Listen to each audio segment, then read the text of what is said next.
Julie, start with you. You were coming from St. Joe's, where the facilities were still pretty nice, weren't they?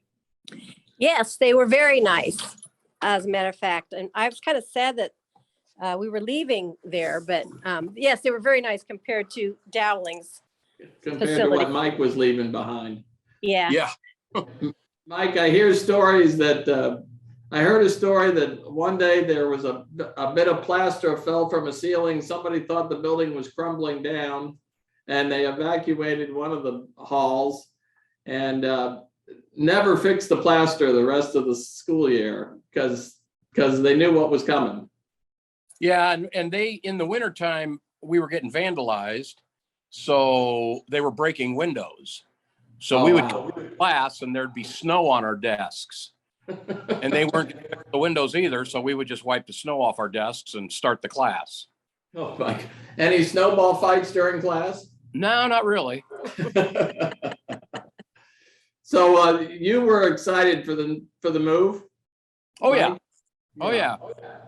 We were ready. What was the did you get a sneak peek of the building before you moved, or was the first day of school the first time you were here? I think the first day of school, we may have driven by during the construction, Right. but I don't remember that they ever let us in the building prior to being. Yeah. Was it a oh my gosh moment when you walked through the door? Yeah, I mean, it was really nice. We were used to a building that was falling apart and had been there for 100 years. So I think the old Dowling used to be a college before that. And so it had been there for a long time. And there was, my wife's father went there back in the day, and he's 90, he's gonna be 91. So it was an old school. It was kind of nice. It had its class.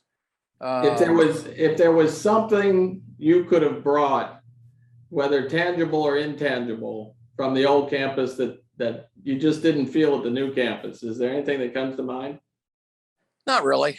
But the Gotcha. nice thing about Dowling is we were able to meet people from all over the city, whereas your Urbandale and Lincoln and Roosevelt, they only met people from their neighborhoods.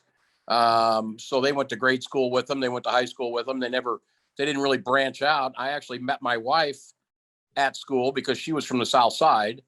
So, and I was from Windsor Heights. So it brought the city together, which was a really nice thing about the school. I gotcha. Yeah. So were you St. Teresa, Sacred Heart? St. Teresa's. St. Teresa and Julie, St. Anthony, or Christ the King? I was St. Anthony's. St. Anthony's. I gotcha. And you're with the Kirby family. With the Kirby.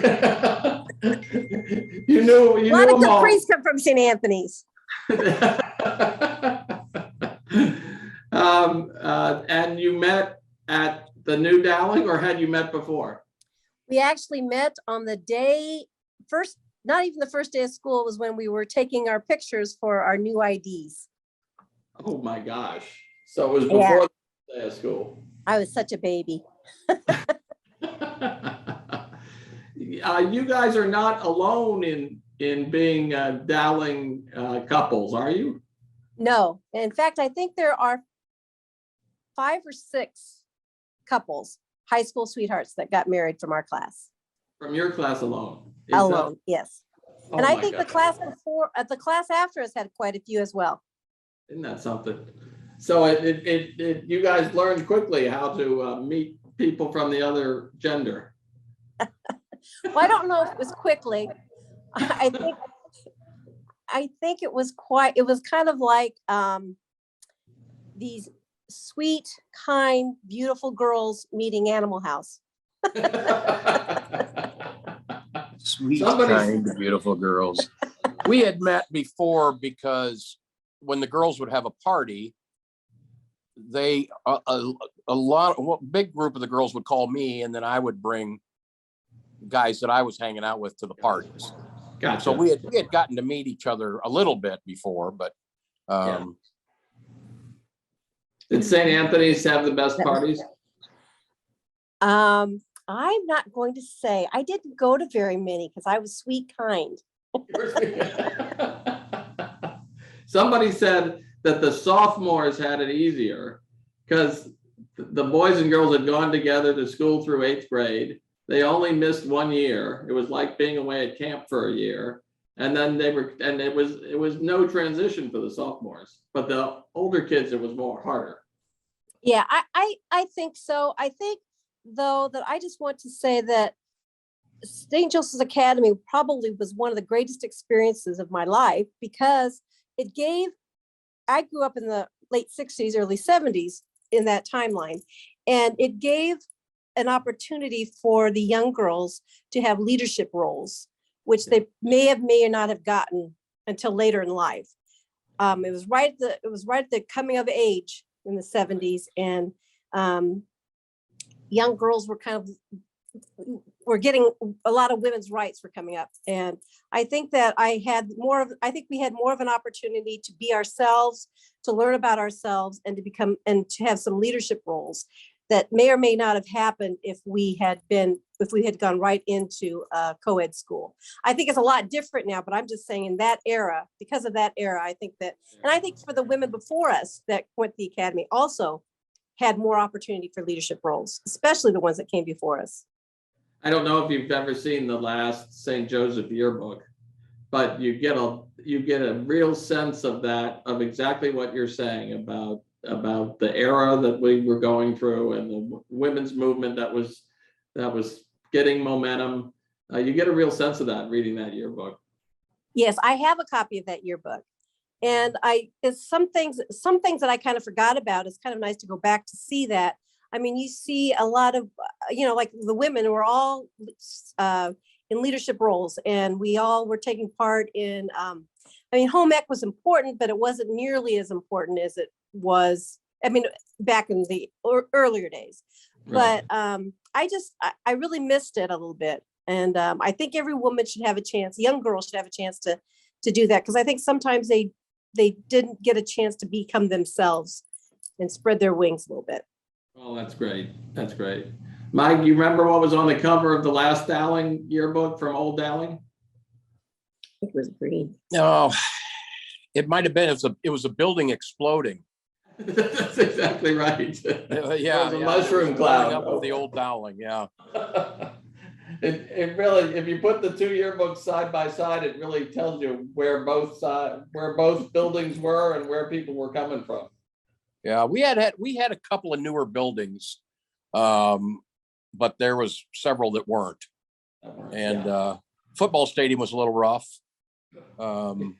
They called it Tiger Stadium, but it was at the old Dowling. So, as a matter of fact, the coaches felt it was too easy on the new players, so they were taking them from the new school back over to the old Dowling to practice at Tiger Stadium.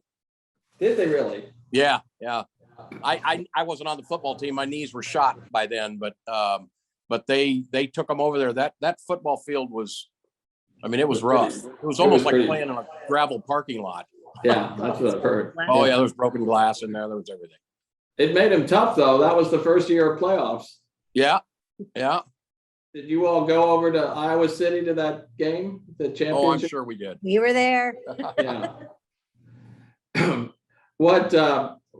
How quickly although this is probably a silly question because the girls were coming to the football games long before 1972, but was there a change in the spirit? Did the spirit grow, or was it just a continuation of the rah-rah Dowling Maroons?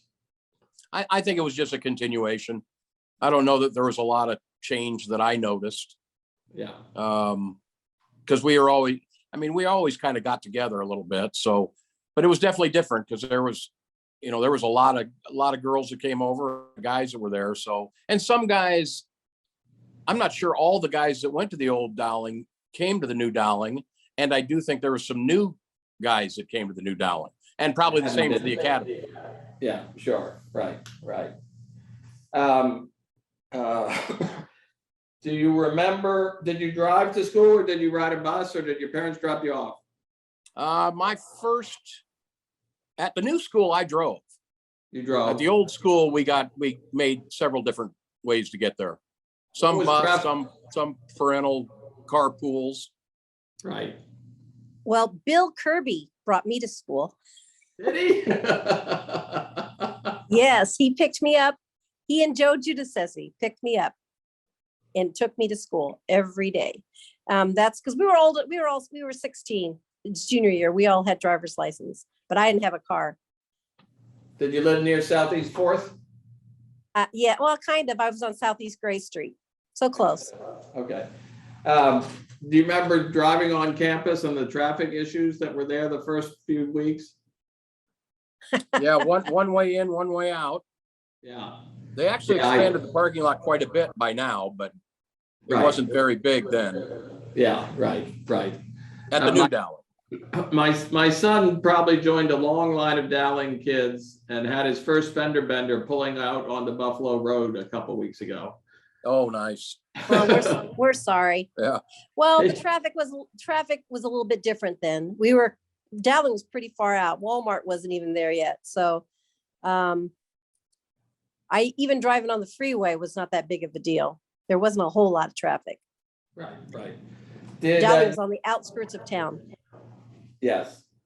Did you all help pack up stuff from the old campuses to bring over here? I don't remember doing that, but Okay. that doesn't mean we didn't. I just don't remember. Yeah. Apparently Coach Nizzi had quite the work roster of different assignments for people. And the last weekend of May and the first couple weekends of June, they loaded up trucks and moved everything over here. And so everything was here 2 months before the students arrived. Well, that was probably the Judd people. Yeah, it wasn't because I didn't do it. I do remember we packed up some books and but really I think that everything was pretty much brand new, and I don't even know about the books, but I'm sure we used some of the books. But our the number of students doubled. So even if we had, so we wouldn't have had enough books for everybody, I don't think. But I remember packing some books. Yeah. Did a number of the faculty from St. Joseph come over to Buffalo Road too? Yes, a lot of them did. They didn't stay very long, but a lot of them did come across over. But it was interesting to have. It was just interesting. It was a whole new experience. Give me an example. I think almost all the Dowling faculty came over. Yeah. Talk a little bit more about an interesting experience, Julie. Well, I think first of all, there was complete chaos among the teachers, because I think it's just because neither one of them were ready for.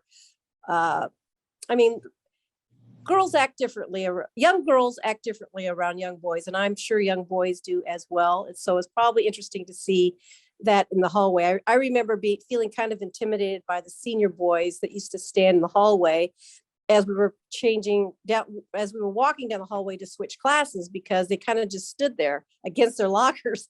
They leaned against their lockers, and I was just like, whoa, it was kind of scary. But you got used to all that. I don't know what they were doing. I don't know if they were just doing that because they were being gentlemen. I'm sure that's what it was.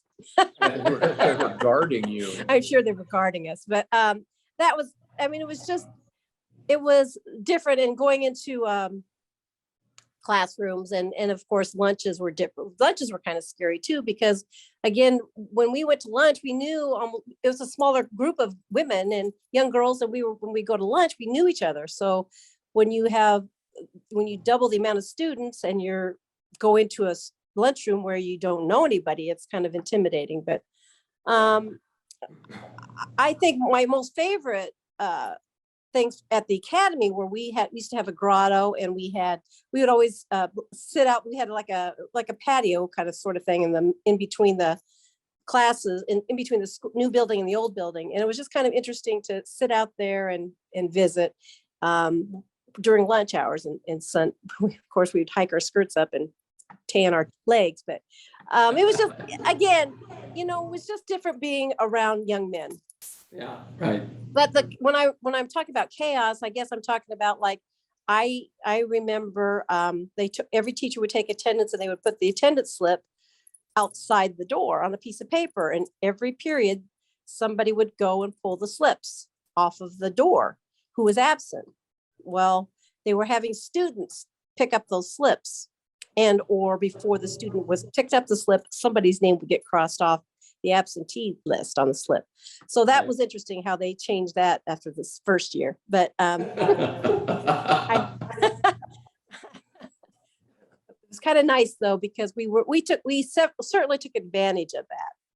Yeah, I can imagine. Mike, you guys left was it called the Beanery? Yes. Yeah. Which I And heard we had the wasn't Beanery lady too, so. Oh, yeah. Did she come? Did she come? No, I don't think she made it. She was kind of a little bit frightening. So yeah, I don't think she came along with us. No, we had, it was a good time. The nice thing about Dowling, old or new, is the camaraderie we still have with a lot of our classmates. I mean, there's 16 to 18 of us guys that get together every year. And that's guys that are from all over the country. So, and I think a lot of the girls from the academy probably do the same thing. So the students were a lot closer, I've heard, from Dowling than from any other school in the city. People are always amazed when we have 250 people that show up at our class reunion, when half of the other schools, people don't even show up at the reunion. Yeah, right. So, right. And then we've had a lot of the spouses show up at our reunion that said they would never go back to their own, but they would definitely come to ours. Right. So, yeah. I mean, we just, it's both with the girls and the guys. You could go 4 years without seeing somebody, and when you see them, it's like you were together last week. Yeah. So it's just there's no in between. It's and you don't ask questions other than how are you doing, how's everything going. I mean, nobody cares what your status is, nobody cares what your bank account is. Everybody just wants to know how you are and how's your family and that kind of stuff. So yeah. And I think the girls are the same way. Yeah. Is that true, Julie? Well, yes, it is. And I think and I don't know if if the young kids experience that now, because status was a little bit different too. I mean, we came from all walks of life, and wearing uniforms was really awesome because it kept us all equal. It was a great equalizer. Right. But as far as, you didn't really know who had more money than you, or you didn't really know, like your cars everybody had the same kind of cars. They were used and hand-me-downs from grandpa, maybe. Yeah. But Right. I guess it seemed like we were all equal. It was having uniforms and being all from a Catholic school, from the kind of basically the same backgrounds. A lot of times everybody's parents knew their parents. So I think being Catholic and coming from a Catholic school was the great equalizer. Yeah, right. You would have mass in the gym, is that right, when there was a school mass? Yes, because we didn't have a 350 person chapel. Yeah, which you had on Grand Avenue, didn't you? Oh, but at the academy, is that what you're talking about? The academy had a beautiful chapel. Yeah. Yeah, right. The I academy think had a beautiful chapel. there's a stained glass window out here on Buffalo Road from the chapel, I think. Yes, I have to say that I think when the girls came over to the Dowling, we felt that we lost a lot more, because first of all, it was called Dowling. And then it was like Dowling High School, St. Joseph's Academy. I mean, St. Joseph, whatever they had St. Joseph in there for, but we kind of felt we lost a little bit of our identity, because the word St. Joseph kind of got lost in all of it. And the principal of Dowling was the principal of the new Dowling. And the principal of St. Joseph's Academy was more like the vice principal / we never saw her. Yeah, right. And I think in that yearbook, you sense that sort of mourning or sense of loss a little bit too. Yeah, I really think we did. But I mean, obviously we all got over it, but it was just, I think that was the whole thing, is that we felt, and I don't know if the guys felt like that, but I I think the girls felt at some point that we were intruding into their space. You So probably were. We were glad to have you. I'll tell you what, the girls cleaned up better and the guys cleaned up better. Both sides cleaned up our act a little bit. oh, we were sweet and beautiful. Right. Well, I appreciate you guys taking the time. It's hard to imagine that it's been 50 years, I guess. Does it still seem like yesterday? It is really hard to imagine that it's been 50 years. Because my wife's only 39 years old. Hard to imagine that. It's been, yeah. And every time I go back to Dowling, I notice all the changes and how much it's grown, but I have noticed that there still is no football field. But I think that's the one thing that's remained the same. It's a beautiful school, and I think it still has the capacity to expand people's horizons because they're from all over the city. Yeah. And I think it's a great networking thing to have when you graduate. Yeah. Mike, you got any last thoughts about what the experience has meant to you and your family? Like I said, the most important thing about Dowling was bringing people from all over the city together, and people from Urbandale, Roosevelt. I mean, people used to kind of look down their nose at Dowling people. So whenever I talk to somebody, that's the one thing I always bring up is that when we would go to parties, we would go to parties with the guy on the south side. We'd go to parties with the guy on the east side. We'd go to parties with the guy on the north side. Events. So we would meet their friends, and the majority of the time we all got along. Sure. So it did expand your horizons as far as meeting people from all over the city, which public school kids don't have that opportunity. Yeah, because they just go to school the same place they've gone to school for the last In their neighborhoods. 18 years, from grade school on. So they don't really get to meet new people, where we got to meet people from all over the city. And it's definitely been a benefit in our older life too, because when like Mike has his own business right now, and when he goes to measure windows or when he goes to speak to customers, he usually finds a connection.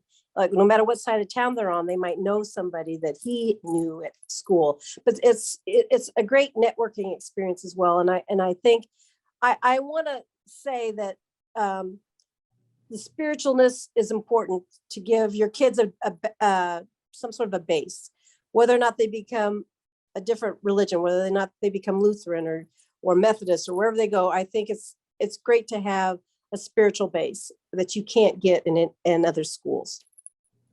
Tell me about your dad. What year was he at Dowling?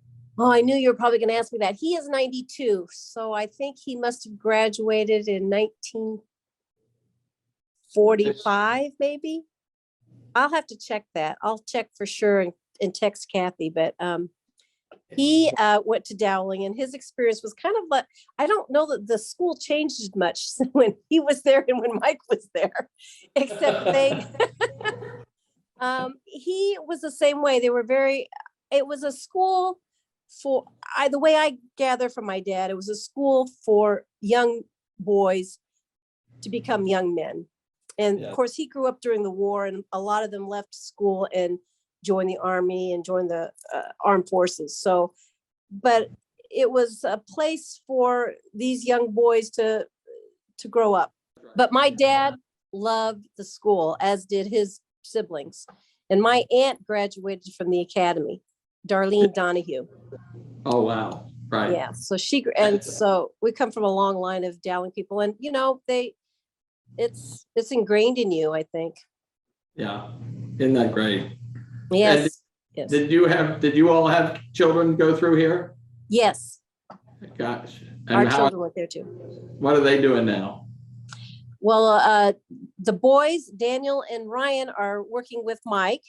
Jessica just graduated from occupational therapy school from Drake. And got her doctorate degree. Great. So she's doing wonderfully. It worked out well for them too. Yes, I think, and here's the thing too with Dowling. I think Dowling gave you a good base spiritually and academically. So Yeah. What more can you ask? You can't ask for much more than that.